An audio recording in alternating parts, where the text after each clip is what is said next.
Hello, my friends. We're continuing on with our series of profiles in 2x2s. And we are going to talk about another youngish man. This man, he was born and raised in a 2x2s in the northeast of the United States. Uh, both mother and father in the 2x2s. No real serious abuse, like that's anything abnormal from a regular 2x2 life. He, of course, was ostracized at school to some degree. He had,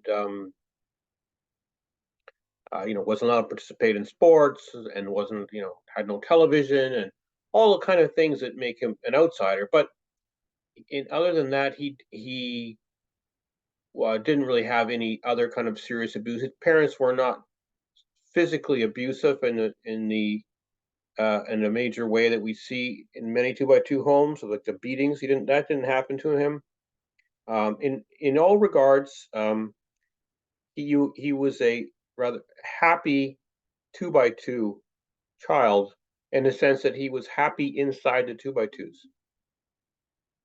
He had some 2x2 friends and whatnot, and he professed early. He was whatever, like 11 years old, which is general the time that 2x2 kids profess and join, and he had a participation in meetings. He was regurgitating the 2x2 doctrine in the meetings, trying his best. He wasn't a serious, you know, partier in clandestine ways.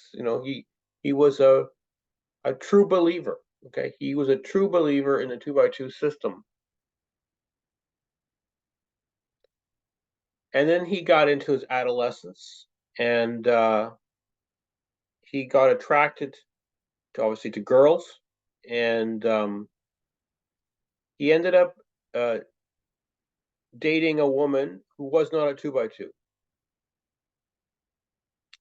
And he thought that, over time she would become a 2x2 because, of course, in his brain, it's obvious that once you're presented with the 2x2 gospel meetings and you see the ministers and they speak to you, you will become a 2x2. And his wife, or she became his wife, um, slowly, she went along with this. She thought like nothing of it. Like, okay, whatever, this guy, he wants me to do this, join this cult, or whatever. No harm in that, whatever, And so she did, and they got married. And pretty soon she figured out that this was a cult in the sense that she didn't particularly like all these unwritten rules that are being forced on her and all these restrictions that were going on. I mean, so she started bucking. She was like, "Well, I'm not going to go to these meetings anymore," and whatever. So for him, this was like a crash. His whole concept of life was breaking apart. Right. And most important to him, of course, most important was his honor, meaning that he was now perceived by other 2x2s as less than because he had this wife who was not going to the meetings.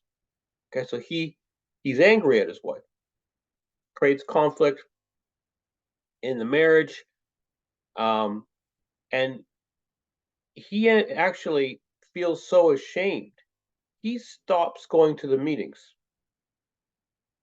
um, primarily because he thinks maybe he can get his wife back if he could just go along with whatever she's demanding and get her back. Well, it didn't really work. I mean, because she was never going to go back to the meetings, and he felt so bad about himself that he had stopped going to meetings. In fact, he even returned to the meetings, and of course, his wife then said, "Look, mate, game over. I mean, you're a nutter," and she left him. He returned to the meetings, but he felt so dishonored that he had left the meetings and that he had a wife who had left the meetings, that he went into deep depression, and inevitably he suicided himself, dead. Okay? Now, you can say, speculate this man had other mental problems. He didn't.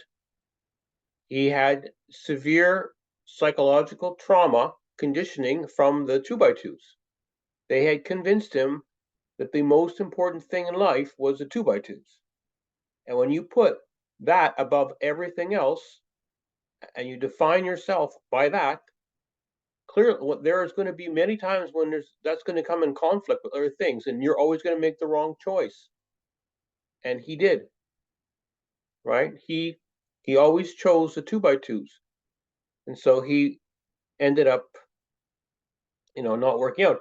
So the key thing in here is this guilt. Okay, this guilt that was racking him all the time because he was so conditioned by the 2x2s. Now, he's not a special case in that regard. There are this guilt that you see in 2x2s or X 2x2s is super common. I have spoken with many X 2x2s who are, even 20 years after leaving, are racked with guilt. I mean, most of them have figured out by then, but the ones who are, 2 years, 3 years, if they haven't, if who are racked with guilt, and if they haven't figured out what the exact problem is with 2x2s, if they think there's actually some potential glimmer of truth in the 2x2 system, their guilt continues. They feel like they are dishonoring everyone, their family, especially their family. And of course, and the family's not, telling them, no, it's okay, Mary, that you're not going to meetings. No, the family's pretty heavy on, you got to go to meetings, Mary. You're dishonoring us. How can I even look at the friends? The friends ask me all the time. The friends, of course, the 2x2 lady. Are you? Isn't that an Orwellian term? The friends are saying, where's Mary? Why isn't she at meetings? And I just feel so embarrassed, Mary, that you're not here. Blah blah blah blah blah blah. Right? The parents lay it on thick.